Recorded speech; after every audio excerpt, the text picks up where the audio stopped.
Oi, meninos, tudo bem? Na aula de hoje, nós vamos entrar em um tópico extremamente importante e que é uma pauta, né, que é atual e que vem aparecendo muito nos nossos noticiários, e está presente em todos os momentos da nossa vida, que é a questão do racismo. E para a gente entender o racismo, né, nós temos que entender algumas outras coisas antes, que é a questão da raça, da etnia, da diversidade cultural e pensar um pouco na questão brasileira, né, onde o racismo se mostra um pouco diferente do que o racismo que nós vemos, por exemplo, lá nos Estados Unidos. Então é extremamente importante que a gente entenda esses tópicos para a gente entender também o racismo estrutural que existe na nossa sociedade, né?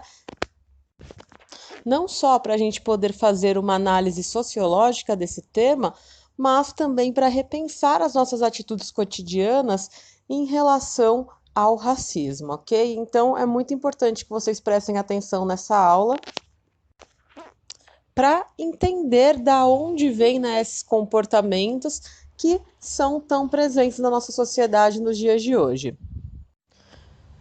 Vamos entrar aqui primeiramente na questão de raça, né? O que a gente entende por raça?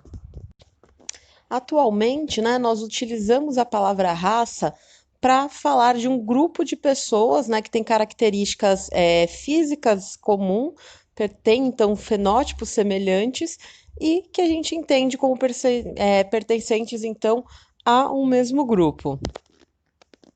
A raça, então, aparece como uma subdivisão que a gente tem das espécies, né? E essa ideia de raça é uma ideia que aparece, né, com uma frequência maior lá no século XVIII. Antes a gente tem algumas concepções um pouquinho mais vagas do que seria a raça, que aparece até na Bíblia, mas a partir do século XVIII, principalmente no século XIX, com a questão lá do darwinismo cultural, a palavra, né, raça, aparece com uma frequência maior. E lá no século XIX, né, que nem eu falei para vocês agora há pouco, a gente tem, né, uma ligação feita pelas pessoas daquele período entre a ideia de raça, de progresso, de evolução, de civilização. Então, acreditava-se que existiam raças, existiam grupos de pessoas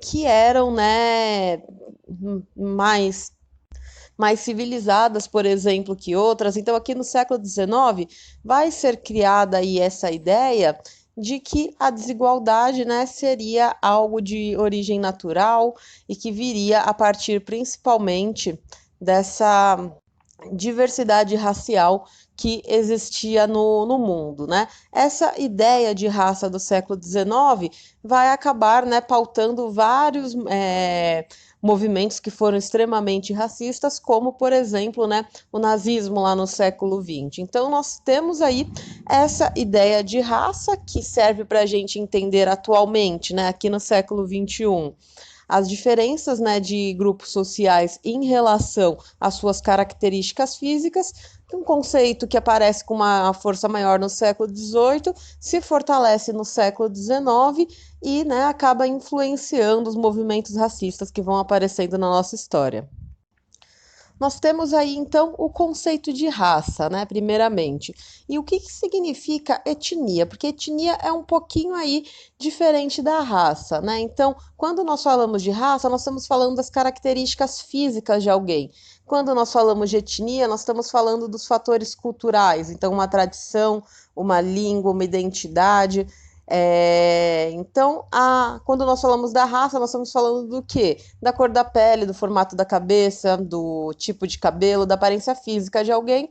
E quando nós estamos falando de etnia, nós estamos falando daquela comunidade que tem uma mesma língua, tem uma mesma tradição, ok? Em relação à raça e à etnia, é importante vocês saberem diferenciar esses dois pontos.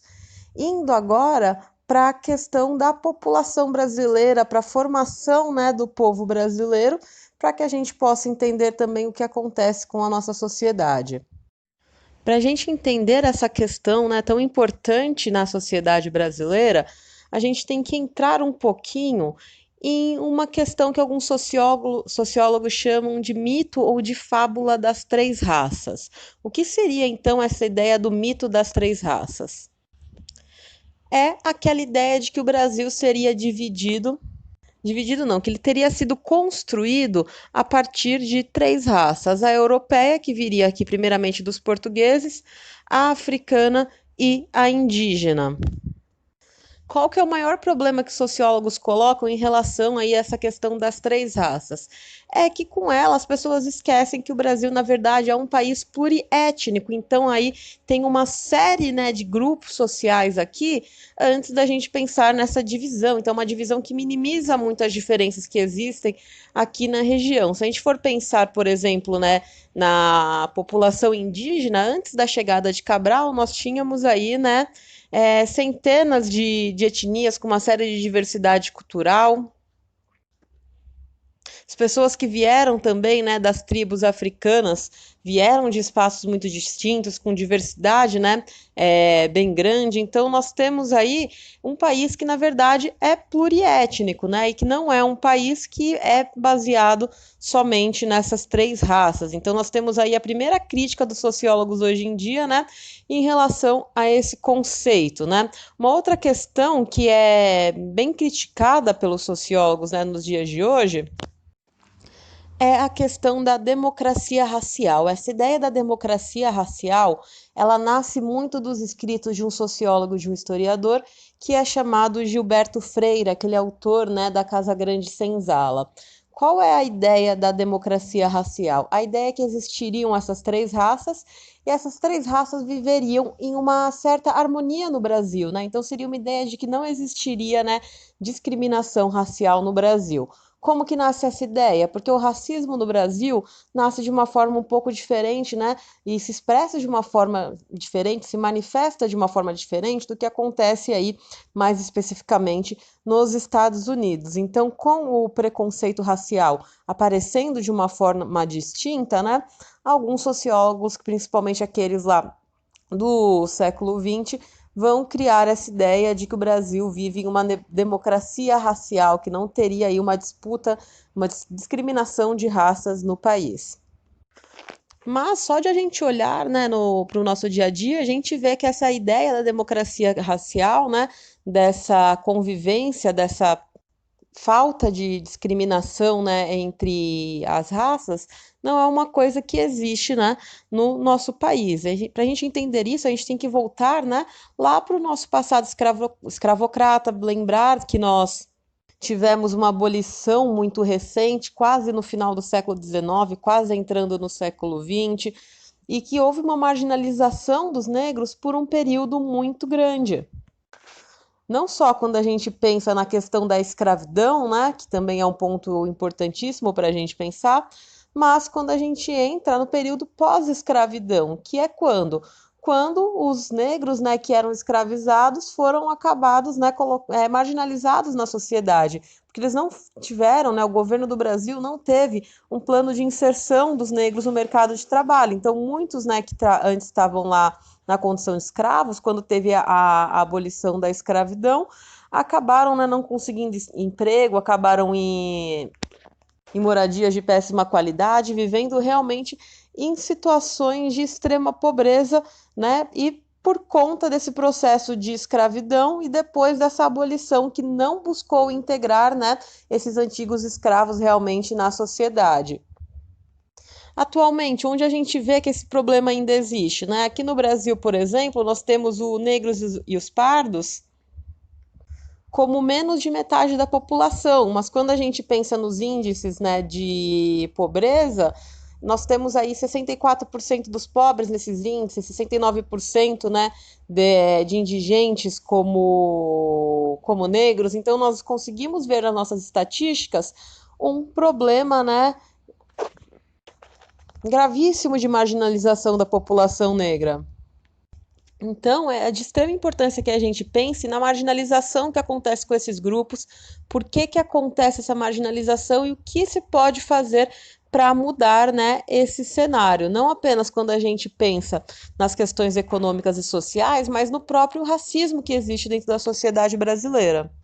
Racismo esse que leva, né, a um número muito maior de negros com empregos, né, piores, de mulheres negras que recebem um salário menor que mulheres brancas, que ainda estão analfabetos, que não conseguem, né, terminar o ensino fundamental 2, o ensino médio, é pensar por que isso acontece na nossa sociedade, por que os índices, né, são tão diferentes para os negros e para os brancos. E tentando compreender isso, aí nós podemos começar aí a caminhar para a construção de uma sociedade mais justa, que seja marcada, né, pela equidade, que saiba incorporar as diferenças culturais, biológicas, existenciais dentro da nossa sociedade. Por hoje é isso, então espero que vocês tenham entendido bem a aula de hoje e até a próxima.